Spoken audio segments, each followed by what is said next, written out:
नमस्कार मंडळी, आपल्या गावठी बडबड या यूट्यूब चॅनलच्या पोस्टमन सिरीजला आपण जो भरभरून प्रतिसाद देत आहात त्याबद्दल खरोखरच आपले मनापासून आभार मानतो. आणि ही काळजातली पत्र आपल्याही काळजामध्ये घर करून राहत आहेत हे पाहून आणि ऐकून मनाला समाधान पण होतं आणि थोडी हुरहुर पण वाटते. कारण ही पत्र आपल्या काळजाचा तुकडा आहेत. आईने मुलाला लिहिलेलं, बहिणीने भावाला लिहिलं पत्र आपण अनुभवलं.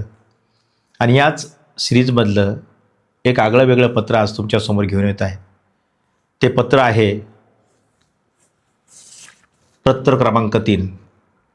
हे पत्र प्रवीण रोकडे पाटील यांनी ज्याच्यासाठी लिहिलं आहे तो आहे नुकताच जन्मलेला राजपुत्र, की ज्याला प्रेमाने सगळे राजकुमार म्हणतात. बघा तर आपण अनुभवूया ते पत्र. माझ्या राजकुमार, तुझ्या जन्माची बातमी गावभर पसरली आणि घराच्या अंगणात जणू आनंदाचा पाऊस पडला रे. कुणी पेढे आणले, कुणी मिठाई आणली, कुणी फोन करून अभिनंदन केलं, कुणी म्हणालं प्रवीण तुझ्या वंशाचा दिवा आला रे, कुणी म्हणालं राजा झाला तू, राजा मुलगा झाला. आणि खरं सांगू बाळा, त्या क्षणी माझ्या डोळ्यांसमोर फक्त तुझा छोटासा चेहरा होता. मुठी आवळून डोळे मिटून या जगात पहिल्यांदाच श्वास घेणारा तू. तुझ्या त्या नाजूक बोटांकडे पाहताना माझं मन इतकं भरून आलं की तुला उचलून छातीशी धरावं आणि आयुष्यभर तसंच ठेवावं असं वाटलं. पण आज सगळे तुला राजकुमार म्हणतायत ना, म्हणून तुला एक गोष्ट सांगावीशी वाटते रे. फार आनंदी होऊ नकोस बाळा, कारण तू मुलगा म्हणून जन्माला आलायस हे वाक्य ऐकायला विचित्र वाटेल तुला. आता तर तुला शब्दांचा अर्थही कळत नाही. तुला एवढं माहीत आहे की आईच्या कुशीत झोपायचं, भूक लागली की रडायचं आणि बाबा जवळ आले की त्यांच्या बोटाला तुझ्या छोट्या हाताने घट्ट पकडायचं. पण एक दिवस तू मोठा होशील, शाळेत जाशील, धावशील, पडशील, पुन्हा उठशील. तुझ्या मनात स्वप्न येतील आणि त्या स्वप्नांच्या मागे धावत असतानाचं जग तुला एक दिवस थांबवेल आणि म्हणेल थांब, आधी तुझी जबाबदारी. बाळा, आज सगळे पेढे वाटतायत कारण तू मुलगा आहेस, पण याच समाजाने तुला उद्या किती वेळा तुझ्या मनातलं घ्यायला सांगितलं हे कदाचित तेव्हा तुला समजेल. अरे, मुलगी जन्माला आली की काही लोकांच्या घरातल्या लोकांचा चेहरा पडतो. मुलगी आहे, उद्या दुसऱ्या घरची होणार असं म्हणतात. तिच्यासाठी लाड केले जातात, तिच्या हौशी पूर्ण केल्या जातात, तिला सुंदर सुंदर कपडे घेतले जातात, तिच्या छोट्या छोट्या इच्छा जपल्या जातात, कारण एक दिवस ती दुसऱ्याच्या घरी जाणार असते. पण मुलगा जन्माला आला की लोक म्हणतात हा तर आपलाच आहे, याच्यावरच घर उभं राहणार आहे. आणि मग आणि मग बाळा, तुझ्या जन्माच्या दिवसापासूनच तुझ्या नावावर एक अदृश्य वही उघडली जाते. त्यात तुझ्या जन्माची तारीख नसते, त्यात तुझ्या जबाबदाऱ्यांची यादी लिहिली जाते.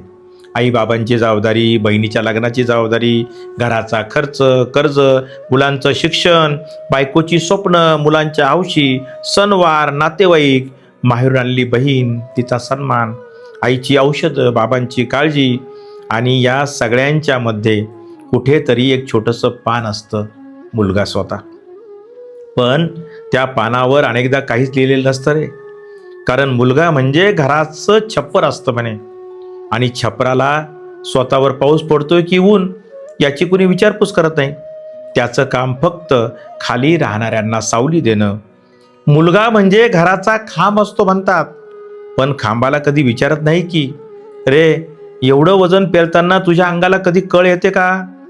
मुलगा म्हणजे वंशाचा दिवा म्हणतात, पण दिवा पेटलेला ठेवण्यासाठी स्वतः जळावं लागतं हे कोणी सांगत नाही.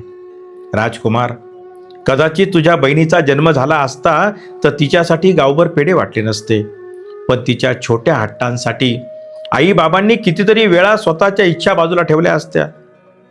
ती शाळेच्या सरीला गेली असती तर तिच्या हातात पैसे ठेवताना आई म्हणाली असती काही कमी पडू देऊ नकोस ग. आणि तू त्याच दिवशी शाळेच्या सरीला जाताना कदाचित ऐकलं असतंस, तू मुलगा आहेस, जपून खर्च कर. ती नवीन कपडे मागितले तिने तर घरात हाशा झाला असता. आणि तू तू कपडे मागितले असतेस तर कदाचित प्रश्न आला असता. अजून मागच्या वर्षाचे आहेत ना. तिचं मन दुखलं असेल तर सगळे म्हणतील मुलगी आहे जाऊ दे. आणि तू रडलास तर कोणतरी तुझ्या पाठीवर हात ठेवून म्हणेल काय रे मुलगा आहेस. हे तू मुलगा आहेस हे 4-3 शब्द ना बाळा, एक दिवस तुझ्या आयुष्याचं सर्वात मोठं ओझं बनतील. तू पडशील पण उठावं लागेल तुला, कारण तू मुलगा आहेस. तुझं मन तुटेल पण हसायला लागेल तुला, तू मुलगा आहेस. तुला कुणाची मिठी हवी असेल पण तूच दुसऱ्यांना धीर द्यायला उभा राहशील, कारण तू मुलगा आहेस. तुला कधी आईच्या मांडीवर डोकं ठेवून रडावंसं वाटेल, पण आईच्या डोळ्यातलं पाणी पाहून तूच तिचे अश्रू पुसशील. तुझ्या बहिणीचं लग्न होईल, तिच्या डोळ्यात पाणी असेल, आई रडत असेल, बाबा शांत उभे असतील, आणि तू तू तू स्वतःच्या मनात किती तुटत असलास तरी म्हणशील काळजी करू नका, मी आहे ना. आणि त्या मी आहे ना या 3 शब्दांमध्ये तुझं अर्ध आयुष्य निघून जाईल. तुझी बहीण लग्न होऊन सासरी जाईल, ती प्रत्येक सणाला माहेरी येईल, तिच्यासाठी आई घरात तिच्या आवडीचा पदार्थ करेल, तू तिच्या मुलांसाठी काहीतरी घेऊन येशील, तिच्या नवऱ्याचा सन्मान करशील. तिच्या संसारात काही अडचण आली तर तू स्वतःच्या संसारापेक्षा आधी तिची चिंता करशील. आणि कुणीतरी सहज म्हणेल अरे बहीण आहे ना तुझी, एवढं तर करावंच लागतं. हो करावंच लागतं, कारण तू मुलगा आहेस. पण बाळा, त्या दिवशी जर तुला स्वतःच्या मुलासाठी एखादं खेळणं घ्यायचं असेल आणि तुझ्या खिशात पैसे कमी असतील तर कुणी विचारणार नाही की तुला ते खेळणं हवं होतं का, कारण तू मुलगा आहेस. तुझ्या मुलाच्या शाळेची फी भरायची असेल, त्याच्या वह्या पुस्तकांचा खर्च करायचा असेल, त्याला नवीन कपडे घ्यायचे असतील, बुटं घ्यायचे असतील, त्याच्या वाढदिवसाला त्याला आवडणारी वस्तू घ्यायची असेल, तू स्वतःचा शर्ट 2 वर्ष घालशील पण त्याच्यासाठी नवे कपडे आणशील. तुझी मुलगी एखाद दिवशी म्हणेल बाबा मला हे हवंय, तू तिच्या चेहऱ्याकडे पाहशील. तुझ्या खिशात पैसे नसतील पण तू हसून म्हणशील येऊ ग घेऊ ग, पुढच्या महिन्यात घेऊ. आणि मग पुढच्या महिन्यापर्यंत स्वतःच्या काही गरजा पुढे ढकलशील. तुला कुणी सांगणार नाही की त्या रात्री तू स्वतःसाठी काय सोडलंस, कारण तू मुलगा आहेस. राजकुमार, तुझ्या आईला तू आज तिच्या कुशीतला जीव वाटतोयस, पण एक दिवस तूच तिच्या औषधांची पिशवी घेऊन डॉक्टरांच्या दारात उभा असशील. तुझे बाबा म्हातारे होतील, त्यांच्या पावलांना वेग राहणार नाही, त्यांचा आवाज कापेल आणि तू त्यांच्या खांद्याला हात देऊन त्यांना घरात आणशील. तेव्हा कुणी म्हणेल मुलगा आहे म्हणून आईबाप सांभाळतोय, पण कुणी म्हणणार नाही या मुलालाही कधी कोणाच्या तरी आधाराची गरज असेल. तुझं लग्न होईल, तुझी बायको तुझ्यासोबत नवीन संसार घेऊन येईल, तिची स्वप्न असतील, तिचेही आईबाबा असतील, तिच्याही अपेक्षा असतील, तू तिचा संसार उभा करशील. पण त्याच वेळी तुझ्या आईबाबांना तुझी गरज असेल, बहिणीला तुझी गरज असेल, मुलांना तुझी गरज असेल, आणि तू कुठेतरी त्या सगळ्यांच्या मध्ये उभा राहून स्वतःलाच विचारशील माझी गरज कोणाला आहे. आणि मग आतून एक आवाज येईल तू मुलगा आहेस ना, तुला स्वतःची गरज स्वतःच भागवावी लागेल. माझ्या राजकुमारा, म्हणूनच आज तुझ्या जन्माच्या आनंदात मी थोडासा दुःखी आहे रे. तू मुलगा म्हणून जन्मलास म्हणून नाही बरं का, तर समाज तुला फक्त जबाबदारीचं मशीन बनवू नये म्हणून. तुला रडायचं असेल तर रड, तुला थकवा आला तर सांग, तुला एखादी गोष्ट नको असेल तर नको म्हणायला शिक, तुला स्वतःसाठी वेळ हवा असेल तर तो माग, तुला स्वप्न पडली तर ती पूर्ण करण्यासाठी धाव. कारण बाळा, मुलगा असणं म्हणजे स्वतःचं आयुष्य घाण ठेवणं नाही. जबाबदारी घे पण स्वतःला हरवू नकोस. आईबाबांना सांभाळ पण स्वतःच्या मनालाही सांभाळ. बहिणीचा सन्मान कर पण तिच्यासाठी स्वतःच्या आयुष्याचा प्रत्येक श्वास जाळून टाकू नकोस. बायकोची स्वप्न जप पण तुझी स्वप्न सुद्धा तिच्यापुढे ठेव. मुलांचं भविष्य घडव पण त्यांच्या भविष्याच्या नावाखाली स्वतःचं वर्तमान संपवू नकोस. कारण समाजाला एक गोष्ट कधीच समजली नाही, पुरुष कमावतो म्हणून त्याला दुःख होत नाही असं नसतं. पुरुष शांत असतो म्हणून त्याच्या मनात वादळ नसतं असं नसतं. पुरुष रडत नाही म्हणून त्याच्या डोळ्यात पाणी नसतं असं नसतं. कधी कधी पुरुषाच्या डोळ्यातलं पाणी फक्त बाहेर येत नाही, ते आत साचत राहतं आणि त्या साचलेल्या पाण्यानेच त्याच्या मनात एक अख्खा समुद्र तयार होतो. माझ्या बाळा, तुला कधी कुणी विचारलं नाही की तुला काय हवंय, तर तू स्वतःला हा प्रश्न नक्की विचार. तुला काय हवंय? तुला कोण व्हायचंय? तुला कुठे जायचंय? तुझं स्वप्न काय आहे? कारण तुझ्या जन्मापासूनच लोक तुझ्या नावावर जबाबदारी राहायला लागतील, पण तुझ्या स्वप्नांची वही तू स्वतः लिहायची आहेस. आणखी एक गोष्ट, कधीही मुलगी आणि मुलगा यांच्यात कोण श्रेष्ठ कोण कनिष्ठ असा हिशोब करू नकोस. तुझी बहीण तुझ्या घरातून लग्न होऊन जाईल, पण ती तुझ्या रक्तातून कधीच जाणार नाही. तिला तिच्या हक्काचा सन्मान दे, तिला तिच्या वाट्याचं प्रेम दे, पण तिच्यासाठी स्वतःला संपवणं ही तुझी जबाबदारी नाही. आणि स्वतःसाठी जगणं हा तुझा स्वार्थही नाही. तुझ्या आईला तिचं माहेर सोडून तुझ्या घरात यावं लागलं असेल, तुझ्या बहिणीला एक दिवस माहेर सोडून सासरी जावं लागलं असेल, तुझी बायकोही तिचं घर सोडून तुझ्याकडे येईल, पण या सगळ्यांच्या मध्ये तू स्वतःचं घर कुठे बांधशील हा प्रश्न विसरू नकोस. माझ्या राजकुमार, आज गावात तुझ्या जन्माची पार्टी मागायला लोक येत आहेत.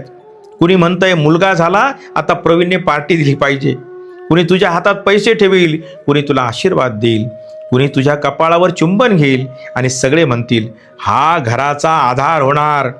पण मला आज तुला एकच सांगायचं आहे, आधार हो पण स्वतःलाही आधार दे. वंशाचा दिवा हो पण स्वतःला जाळून प्रकाश देऊ नकोस. घराचा खांब हो पण तुझ्या खांद्याला कधी विश्रांती हवी असेल तर खाली बस. नदीसारखा वा पण स्वतःचं अस्तित्व समुद्रात हरवू नकोस. आकाशासारखा मोठा हो पण स्वतःच्या मनासाठी थोडंसं आभाळ राखून ठेव. आणि हो, कधी आयुष्यात असा दिवस आला की सगळे तुझ्याकडे काही ना काही मागायला आले. आई म्हणाली बाळा मला हे हवंय, बहीण म्हणाली दादा माझ्यासाठी एवढं कर, बायको म्हणाली मला तुमची साथ हवी आहे, मुलगा म्हणाला बाबा मला हे पाहिजे, मुलगी म्हणाली बाबा माझं स्वप्न पूर्ण करणार. आणि तू सगळ्यांकडे पाहून हसला, पण आतून तुझा जीव ओरडला माझ्यासाठी कोण? तर त्या दिवशी घाबरू नकोस, स्वतःला मिठी मार आणि म्हण मी आहे ना माझ्यासाठी. माझ्या राजकुमार, तू आज लहान आहेस, तुला हे पत्र वाचता येणार नाही. कदाचित हे पत्र वाचण्याइतका मोठा होईपर्यंत मीही खूप म्हातारा झालो असेल. कदाचित तू माझ्या मांडीवर बसणारा बाळ राहणार नाहीस. कदाचित तुझ्या खांद्यावर माझ्या खांद्यापेक्षा जास्त ताकद असेल. कदाचित तू स्वतःच्या मुलाला हातात घेऊन उभा असशील आणि त्या दिवशी तुला माझं हे पत्र आठवेल. तुझ्या हातात तुझं बाळ असेल, गावभर लोक पेढे वाटत असतील आणि कुणीतरी तुला पुन्हा म्हणेल वा रे राजकुमार, मुलगा झाला, आता तुझा वंश चालला. त्या दिवशी माझं हे पत्र पुन्हा वाच आणि त्या छोट्याशा बाळाला छातीशी धरून त्याच्या कानात हळूच सांग, बाळा तू मुलगा आहेस म्हणून तुझ्यावर जबाबदाऱ्या येतील, पण तुझं आयुष्य फक्त जबाबदाऱ्यांसाठी नाही. तुलाही स्वप्न पाहण्याचा, थकण्याचा, रडण्याचा, हसण्याचा आणि स्वतःसाठी जगण्याचा पूर्ण अधिकार आहे. कारण मला नाही वाटत रे की वंशाचा दिवा होण्यासाठी एखाद्या मुलाने स्वतःचं आयुष्य राख व्हावं. मला वाटतं तो दिवा असावा पण त्याचं स्वतःचंही आकाश असावं. माझ्या राजकुमार, आज सगळे तुझं स्वागत करतायत, मी सुद्धा करतोय, पण इतरांपेक्षा वेगळ्या शब्दात स्वागत आहे रे बाळा. या जगात तुझं स्वागत आहे, पण या जगाला तुझ्याकडून फक्त कमाई नको, फक्त जबाबदारी नको, फक्त त्याग नको. या जगाला तुझं हसणंही पाहू दे, तुझ्या डोळ्यातली स्वप्नही जिवंत राहू दे, तुझ्या मनातला माणूसही जिवंत राहू दे. आणि आयुष्याच्या शेवटी मागे वळून पाहताना तुला असं वाटू नये की मी सगळ्यांसाठी जगलो पण माझ्यासाठी जगायलाच विसरलो. इतकंच सांगायचं होतं माझ्या राजकुमारला. आज तू फक्त माझं बाळ आहेस, उद्या तू कुणाचा मुलगा असशील, कुणाचा भाऊ असशील, कुणाचा नवरा असशील, कुणाचा बाबा असशील, कुणाचा आधार असशील, पण या सगळ्यात आधी तू असशील. त्या तुला कधी हरवू नकोस. तुझ्या जन्माच्या आनंदात सगळं गाव नाचतंय आणि मी तुझ्याकडे पाहून हसतोय, डोळ्यात पाणी घेऊन, कारण मला तुझा जन्म दिसत नाहीये, फक्त मला तुझ्या समोर उभं असलेलं अख्खं आयुष्य दिसतंय. आणि त्या आयुष्याला माझा एकच आशीर्वाद, जबाबदार हो बाळा पण ओझं होऊ नकोस. माणूस हो फक्त पुरुष होऊ नकोस. प्रेम कर पण स्वतःवरही कर. सगळ्यांसाठी जग पण स्वतःला विसरू नकोस. तुझ्या छोट्याशा हातात आज माझं बोट आहे, उद्या कदाचित या माझ्या म्हाताऱ्या हाताला आधार देण्यासाठी तुझा हात असेल, पण त्या दिवसाची मला भीती नाही. मला फक्त एवढी भीती आहे की जग तुला मुलगा म्हणता म्हणता तुझ्यातला माणूस हरवून बसू नये. तुझा जन्म झाला म्हणून आनंद आहेच, पण त्याहून मोठा आनंद मला त्या दिवशी होईल, ज्या दिवशी तू मोठा होऊन माझ्यासमोर उभा राहशील आणि म्हणशील, दादा मी सगळ्यांसाठी जगलो पण स्वतःलाही विसरलो नाही. तोपर्यंत झोप माझ्या राजकुमार. आज तुला कशाची चिंता नाही. आज तुझ्या मुठीत फक्त माझं बोट आहे. उद्या त्या मुठीत संपूर्ण जग असेल, पण त्या जगाला घट्ट पकडताना स्वतःला मात्र सोडू नकोस. तुझाच बाबा प्रवीण रोकडे पाटील. धन्यवाद. हे पत्र नक्कीच आपल्याला एक आगळी वेगळी अनुभूती देईल. मुलगा किंवा मुलगी या भेदामध्ये न राहता आपण माणूस म्हणून एकमेकांकडे पाहूया, समानतेचा विचार करूया आणि स्वतःचं मानव्य आपण सिद्ध करूया. नक्कीच भेटूया पुढच्या पत्रामध्ये. तोपर्यंत मी आपला निरोप घेतो. आमच्या गावठी बडबड या यूट्यूब चॅनलला आपण पुन्हा एकदा सबस्क्राईब करा, लाईक करा, शेअर करा आणि आपल्या प्रतिक्रिया कळवायला विसरू नका. धन्यवाद.